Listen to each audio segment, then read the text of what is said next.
Okay, we're going to start this one south of the house, and I'm going to try not to make this one so long. You might be able to hear four-wheelers in the background. That's the neighbor's kids. Anyway, here's the flower bed. It's starting to fill in pretty nicely. Also have weeds around it. Need to get after those. Okay. I have clothes out on the line too, so try not to show you my underwear. Here's the front bed of the greenhouse. I put basil and tomatoes and kale in. The kale was some that was left over from some seeds that I started and didn't know what to do with them, so I thought that they would make a nice edging or background for the tomatoes.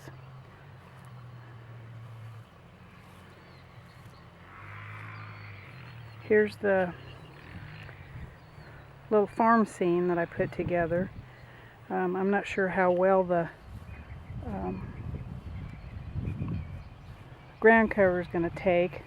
I tried to ask for ground covers that did well in poor soil, and I'm not sure if it's the soil or if it's a lack of water that's kind of making them not do so well. Let me move out. That's my wind spinner that I got in lieu of a windmill. One of these days maybe I'll have a real windmill, but it probably won't be the nice antique-y looking kind. It'll probably be a more practical one to generate electricity. That would be cool. Here's sunflowers. I got them in kind of late. They also are supposed to be tall ones, but I'm not sure how tall they're going to get. Here's another one of the hairy balls plants. I still have 4 to plant. Just have to figure out where to put them. Here's the west side of the greenhouse.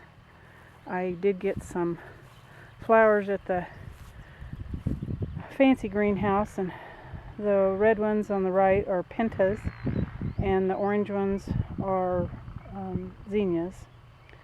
And then I have 2 foxgloves that were awfully tall when I put them out here, and they broke off from the wind. I've got them staked, and that sad plant in the middle is a borage.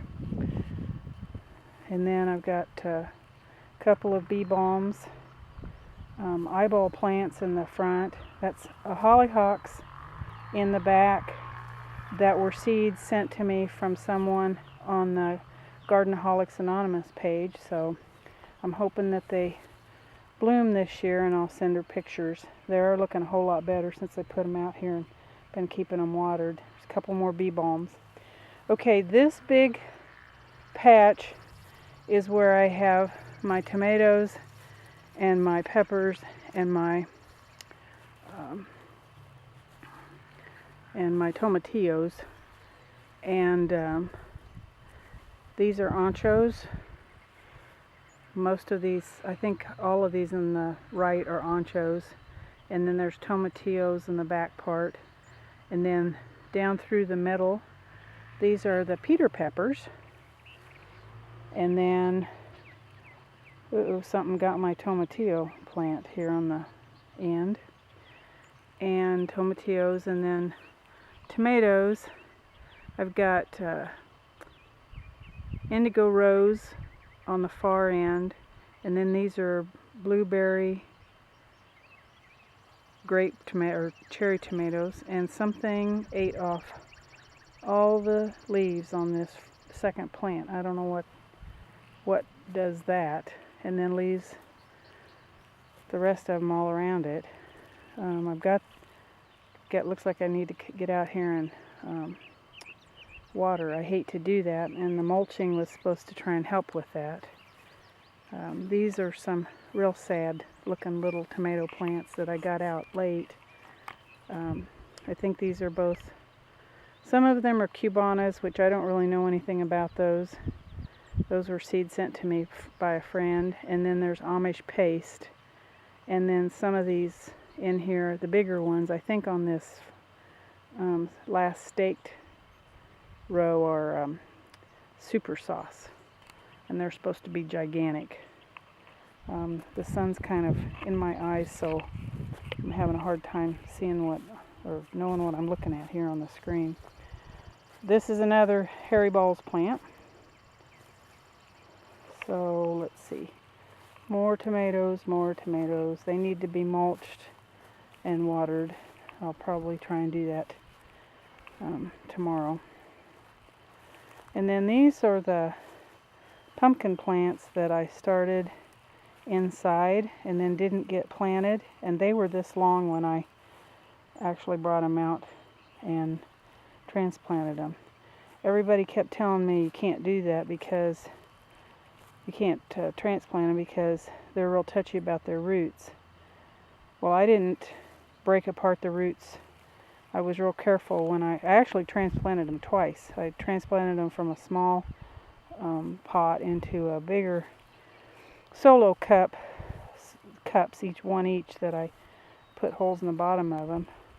These on the left, or I'm sorry, these on the right are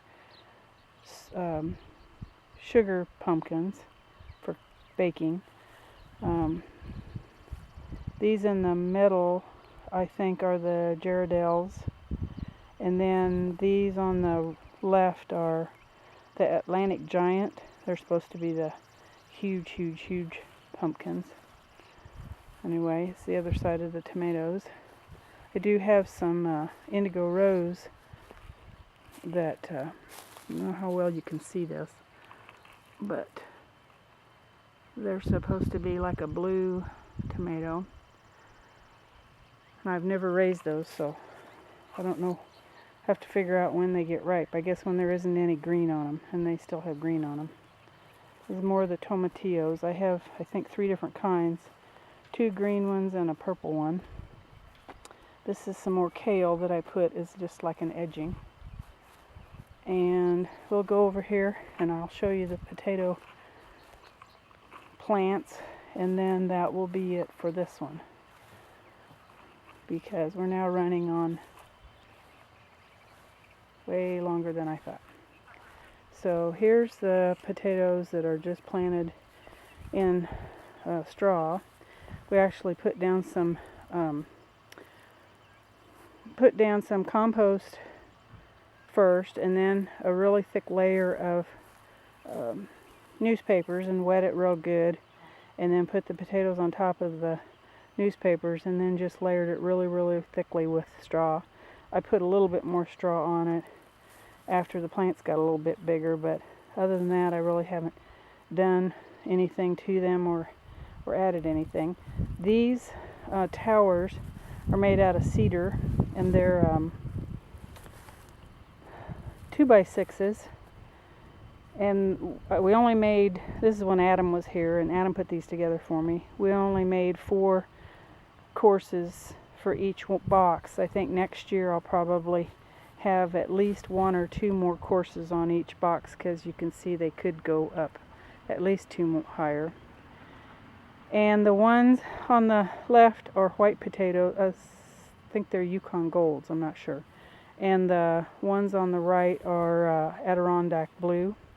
And in the straw pile, they're all just kind of mixed together. I mean, I can tell you by looking at them which ones are the blue ones and which ones are the Yukon Golds. But anyway, so that's my west garden.